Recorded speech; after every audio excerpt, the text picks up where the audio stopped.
बहुत सारे अलग अलग एनवायरनमेंट आपने देखे होंगे, सिचुएशंस, एनवायरनमेंट। एक बहुत कॉमन आपके सामने आता होगा कि अब तो आजकल तो पब्लिकली बहुत आता है कि कोई शहीद हुआ, तो बहुत डिफिकल्ट है ये समझना कि ये तो समझ में आ गया कि कोई हमारे घर से कोई जाता है तो तकलीफ होती है। उनकी फैमिली कैसा महसूस करती होगी उस वक्त, कितना डिफिकल्ट होता होगा, या अगर वो आपका हिस्सा था, आपकी टीम का हिस्सा, आपके ग्रुप का हिस्सा था, तो ये कितना डिफिकल्ट होता होगा। बहुत मुश्किल है यार। अनटिल लाइक इन सिविल में क्या होता है, मैं देखता हूँ अगर कहीं पे कोई डेथ होती है तो लोग इधर उधर से आते हैं सारे, है ना, एंड एक रिचुअल होता है। हाँ। लोग थोड़ी देर बैठते हैं, कंडोलेंस देते हैं, उसके बाद चले जाते हैं। बट फौज में यार, चाहे वो आपके रिश्ते में ना हो, it's not a comrade that you lose, but we lose a brother. And लोग टाइम के साथ भूल जाते हैं, बट वी कैरी देम, है ना, they stay with us as a part of us.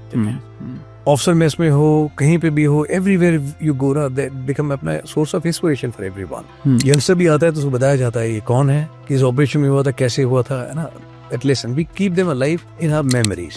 And एक कोशिश रहती है कि, है ना, बजाय किसी को बोलने के लिए कि you live a kind of life, है ना, that you make yourself worthy of the sacrifice they are given for you. कोशिश रहती है हर की। And जो फैमिली है, फैमिली के साथ में, है ना, whether it is 30 साल पहले, 40 साल पहले भी अगर कोई हुआ है एंड फैमिली एनओ के हैं और आप यूनिट में गोल्डन जुबली बना रहे हो या आपको कोई इवेंट है, तो यूनिट से किसी ऑफिसर को, किसी ओहदेदार को भेज करके उनको बुलाया जाता है कि आप प्लीज आइए यूनिट में, है ना, you have not been forgotten, you still very much part of it. उनको बुलाया जाता है, वो सम्मान दिया जाता है उनको फंक्शन में, है ना, बताया जाता है सबको, and people they come and they check on this. And only से वो तो इतने मजबूत हैं, घर जाकर के मिलते हैं, लोग पूछते हैं कि आप कैसे हैं, है ना, फोन के थ्रू, बाकी चीजों के through they stay in connect. Battle casualties हैं जो शहीद हुए हैं, कुछ और है। इंडियन आर्मी की तरफ से, गवर्नमेंट की तरफ से, एयरफोर्स, नेवी, जो बैटल कैजुअल्टीज हैं उनके बच्चों के लिए, वार्ड के लिए स्पेशल स्कीम है थ्रू एनसीसी एंट्री स्कीम, कि आपको एग्जाम देने की जरूरत नहीं है, you can directly prepare and go for a interview. ठीक है, वो भी एक वैकेंसी है। We keep them alive here, you know? That's more important. हम लोग कोर्स गेट टुगेदर्स भी करते हैं ना, तो पहली जो टेबल होती है वो पहली टेबल उनकी रिजर्व रखते हैं। We know कि we have lost in 16 of our course-mates,